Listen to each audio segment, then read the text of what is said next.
How's it going, YouTube? Rat Pack Rebel here. Today I want to show you how to make your very own set of articulating wings. And my wife and I are prepping up for Halloween. We want to do some great demon costumes, and my wife wants some wings. So I went out onto the web to try and find out how to make some.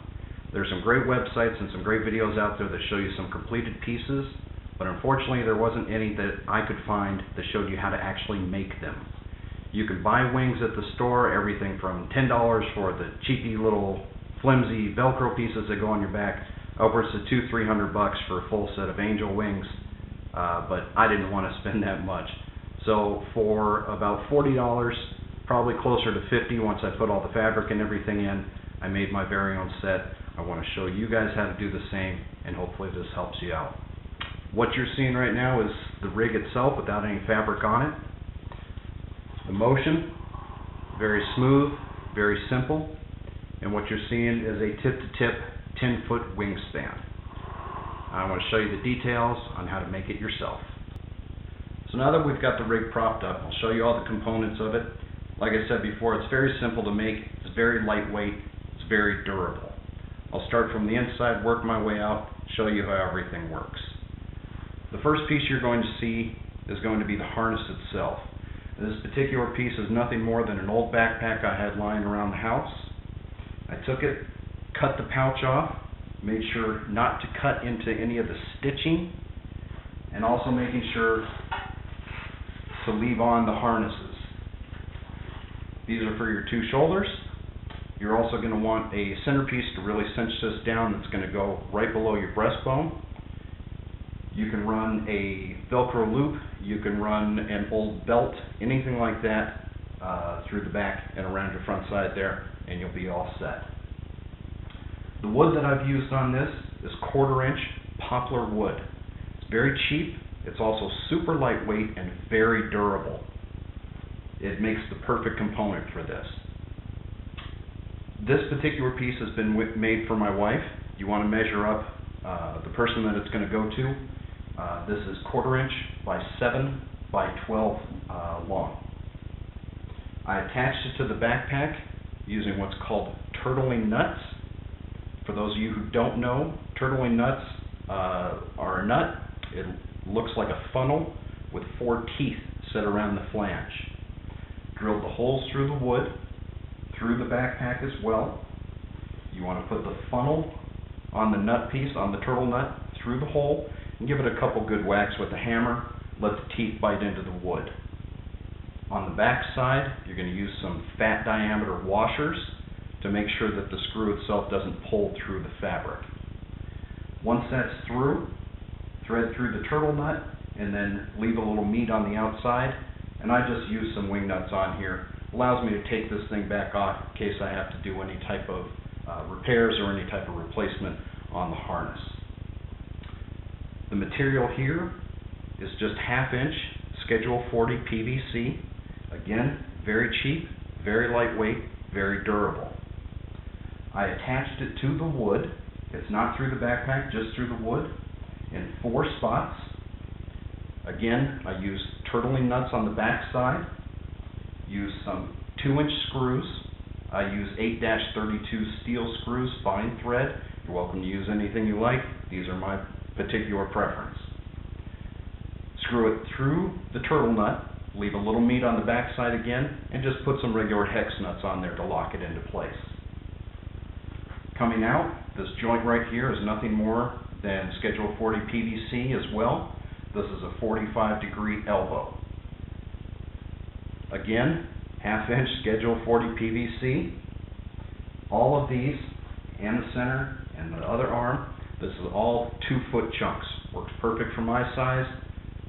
It gives you enough length outside to really show off the wings without being too far to let the weight start pulling it down.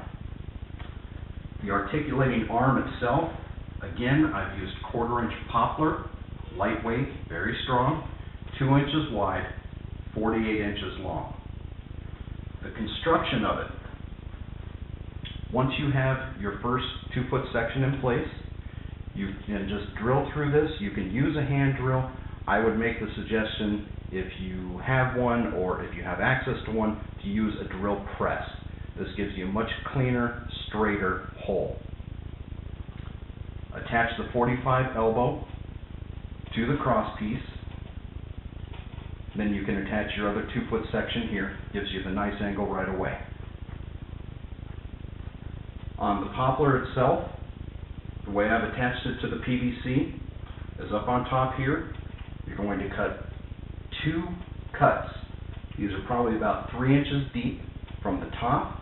Goes down to about right here. I've made the cuts about 3/8 of an inch apart. And then you just bend out the PVC, snip it off. It makes a nice little slot there for the poplar to go into. Once that's done, you're going to set your poplar into there, drill a hole through the PVC, the wood, and out the back of the PVC. You're going to connect all 3 of these with what's called a barrel nut. Again, for those of you who don't know, a barrel nut looks like a hollow shaft with threading on the inside of it. It has a second little cap piece that screws into the back side. This creates a smooth metal shaft that goes through all 3 and allows the pivot. On the top of the poplar, I left probably about 3 inches on the top side to 3.5 on the bottom side. This allows for maximum motion without getting too far. The other reason you want to leave some good room up top is you want your pole with your cable to be as close to the top as possible. This makes for a lighter, smoother motion. If you get it too close to here, you're going to barely get any pull. The wing will only come out about yay far, and that'll be it. On the poplar itself, about 1/4 inch down from the top on the outside corner, then in at a 45-degree angle. Cut in 1-inch slot. This is to put your cable onto. The cable itself I've used is a steel braided cable, 1/16 inch thick. This is rated for 100 pounds. You're never going to come close to it, so you don't have to worry about that. Once you have the poplar in place, you want to take the cable, wrap it up and around so that it sits in the slat you've cut, and then you're going to use a little ferrule piece. This is nothing more than a little chunk of metal that has 2 holes in it. Any hardware store will carry this. Usually it's sitting on the same racks right by the wiring. You run the cable up through 1 hole, through your slat you've cut, and down through the second hole, and then use a regular pair of pliers to crimp that down. It'll lock down onto the cable, no movement, no problem. The cable is going to run down the length of the PVC, cut a hole through the PVC, both sides, and I inserted an eye bolt here with a little nut on the bottom side to hold it in place. You want this to run straight up the length. The cable is going to come down through the eye, and then it's going to go cross body to another eye bolt here. Now, I drilled through the wood, put the eye bolt through, and then put a nut on the back side to hold it in place. This runs at about a 45-degree angle to the wood as well. The reason for the 45-degree angles is it makes for a nice smooth motion. Less power to pull down the cable and make the wings expand. If you do 90 degrees, you're going to have problems pulling this thing down, and it puts too much pressure on the rest of the rig. The other side is done exactly the same, and once you're all finished, minimum amount of pull for a full extension there. Well guys, I think I covered it all. As I said, this is a very basic rig. With fabric and everything, it's going to run you maybe $40 to $50. You can pick up all the materials you need except for maybe the backpack, which you probably got one laying around there. You can get any of this stuff at any Lowe's, Home Depot, Menards, whatever hardware is local in your area. I hope this was helpful to you. If you got anything out of it, please give me a like. Any haters out there, well, just continue to hate. Again, I hope this was helpful. This is Rat Pack Rebel.